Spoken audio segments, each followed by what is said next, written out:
Je m'appelle Donald Mangoubi, l'homme du métro. J'ai un message à faire passer encore une fois de plus, en particulier à tous les Congolais, en particulier aux Congolais qui sont encore dans le continent, qui sont au Congo-Brazzaville. Écoutez-moi bien, j'ai eu à faire une vidéo, on va dire il y a 4-5 jours, un audio, pardon, qui est en train de circuler, traverser les frontières et j'ai des retours. Des retours jusqu'à ce qu'on est en train de m'expliquer que si vous ne comprenez pas les choses, il faut comprendre les choses. Parce que beaucoup m'appellent, j'ai maintenant beaucoup d'appels et mal à la tête, toujours dans des débats stériles et toujours dans des propositions qui n'ont ni queue ni tête. Écoutez-moi bien, je dis ceci. Dans le pool, au cas où vous n'avez pas compris, il n'y a plus 5 âmes qui vivent. Je dis bien, nous avons envoyé des gens qui sont partis là-bas en camion, en voiture. En 2024, là, même pas 2 semaines qu'ils sont rentrés, ils nous ont dit qu'à Mayama, il n'y a plus âmes qui vivent. À Mayama, dans la grande avenue, ils n'ont pas vu plus de 7 personnes. En Ngambanzambala, au marché, là où lorsque vous arrivez en voiture, ou vous arrivez en camion, des gens à court, vous venez vous vendre des choses, je vous dis que c'est désert, ils ont dépeuplé le pool, c'est un génocide qui avait commencé depuis le plan Mouébara, vous le savez, où on coupait même les arbres pour que les gens ne s'alimentent pas, où on empoisonnait les eaux. Si vous n'avez pas compris, ça a commencé depuis le plan Mouébara de Sassou de 1998. Le plan a été écrit. On n'a pas vu juste, c'est maintenant que nous commençons à voir les choses, en fait c'est un génocide fait exprès pour dépeupler ce peuple-là. Donc, d'après je dis bien, ce ne sont pas mes paroles à moi. D'après les paroles de cette dame-là qui était là, donc mon envoyé, elle me dit ceci, Yaya, j'ai pleuré, Ndiriri, Ndomolo Dila, lorsque je vois, je vous jure, Yaya, au nom de Dieu, il n'y a plus âme qui vive. J'ai pleuré en voyant tout ça. Donc, la guerre qu'a fait Ntoumi, d'après elle, je dis ce ne sont pas mes propos, en fait, c'est une complicité juste pour faire encore la guerre, s'aimer le chaos, terroriser les peuples, parce que c'est ça le terrorisme, terroriser les peuples afin qu'ils fuient, fuient la peur, pour qu'ils désertent, qu'ils quittent cette région-là, qu'on libère cette région-là. Et aujourd'hui, on veut un remplacement, en fait, les mots, c'est ça qu'elle me dit, un remplacement du peuple rwandais. Et le peuple congolais qui est en train de me dire juste qu'on va porter, on va faire des marches, on va porter des t-shirts, on va dénoncer. L'ONU ne viendra pas à notre aide. Comment vous n'avez pas encore compris ça? Même Pascal Lissouba, avant de mourir, vous l'a dit. L'ONU ne viendra pas au secours du peuple congolais. L'ONU va dire que nous suivons cette situation avec beaucoup d'inquiétude, les gens se sont levés, mais ne fera rien. Les Nations Unies ne vous aideront pas parce qu'ils n'en verront jamais une force. Ils savent que le pays est contrôlé par un de leurs marionnettes. C'est les intérêts de la France. Donc, leur allié qui est là, ils ne viendront pas. Mais s'il s'agit du Sahel, Assimi Goïta, au Burkina Faso ou au Niger, ils vont brandir des menaces et à la fin, ils finiront par venir. Comprenez, soyons matures dans la politique. Vous comprenez, les amis? C'est ce que je suis en train d'expliquer aux gens. Je ne parle plus de marche. Nous avons fait des marches à la place de Paris, ça n'a pas marché.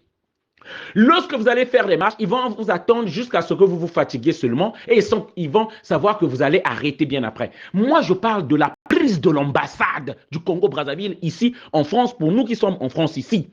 Je vous dis ceci, les chiffres officiels de la DGCE, nous sommes au moins 200 000, les non naturalisés. Avec les naturalisés, les sans-papiers, j'ai dit nous sommes au moins 250 000 Congolais de Brazzaville. Je parle de 5% à peine. Si nous sommes 10 000 ou 5 000 même, nous prenons l'ambassade. Ça sera une revendication populaire, ça sera une révolution. Ça ne sera pas 2 ou 3 individus qui veulent faire du banditisme. C'est ça que je suis en train de vous dire, Congolais ou partout où vous êtes, vous devez vous lever. Vous devez vous lever le pays en danger. N'attendons pas que la situation soit irréversible. Après que vous dites, maintenant on va faire quoi, hein? Qu'est-ce qu'on va faire lorsqu'ils vont s'installer? C'est maintenant, n'attendons pas le temps de regretter. C'est de ça que je suis en train de vous parler, votre frère, Donald Impérateur, l'homme du métro.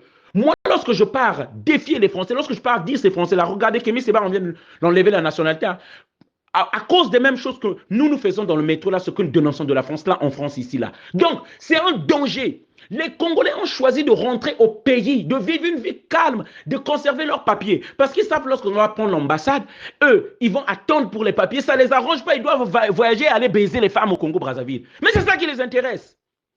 Comment on va vous expliquer les choses?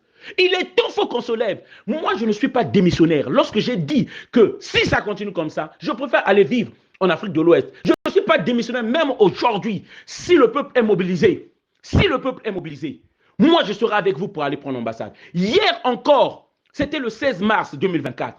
J'étais à Châteauroux, j'ai manifesté. Venez sur mes pages, venez sur mes comptes, vous verrez que j'ai manifesté. Je suis debout tous les mois. Je suis debout sans fatigue tous les mois. Ça fait plus de 14 ans depuis 2010. On est debout pour notre pays parce qu'on aime notre pays. Vous pensez que moi, je ne veux pas passer mon bon temps avec mes enfants?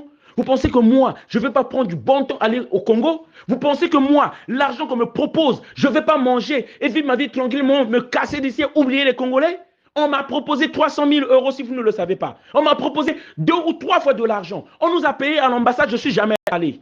Tous ces sacrifices-là pour des lâches. Tous ces sacrifices-là pour des gens qui ne vont pas se lever, c'est quoi ça? Je vous demande de vous lever partout où vous êtes Congolais. Mais nous savons que le combat se joue entre Paris, ceux qui sont plus à Paris, parce que leurs maîtres, ceux qui soutiennent, ceux qui sont au Congo-Brazzaville, ils sont ici, il faut leur augmenter la pression. Parce qu'ils sont passés à autre chose. Ils ne parlent plus de nous parce qu'ils savent que nous-mêmes, les Congolais, nous sommes passés à autre chose. Il faut qu'on remette la pression ici. Lorsqu'on va commencer à se rassembler, je vous ai dit, chaque moment, je suis dehors. Contactez-moi au 06 25 15 05 47. Si vous êtes à l'étranger, 0033 625 15 05 47. Si nous commençons à nous rassembler, nous commençons à être nombreux, nous atteignons la masse critique, nous n'aurons même pas besoin d'aller voir le papa qui leur tape en Ukraine là-bas. Eux-mêmes, ici, lorsqu'ils vont commencer à voir que nous commençons à nous rassembler, nous commençons à nous organiser, ils vont venir nous voir, ah, qu'est-ce que vous voulez qu'on fasse? Ces hypocrites-là, ils vont commencer à dire, ah oui, non, on doit faire quelque chose pour le Congo, hein, on doit faire, voilà, parce que vous êtes mobilisés. Mais lorsque chacun se soit, ils savent que vous êtes en train de prendre vos bières à Sévron de Bodot, partout à Lyon, dans les petits exotiques là. Ils savent que vous avez passé à autre chose, vous êtes que des soulards. Qui va vous prendre au sérieux? C'est pourquoi je suis en train de toquer sur vous que vous vous réveillez, peuple congolais. Je suis en train de secouer mon peuple, réveillez-vous. Je ne suis pas démissionnaire, je suis encore avec vous. Voilà, parce que je vous aime. Merci, on est ensemble. Partagez ça.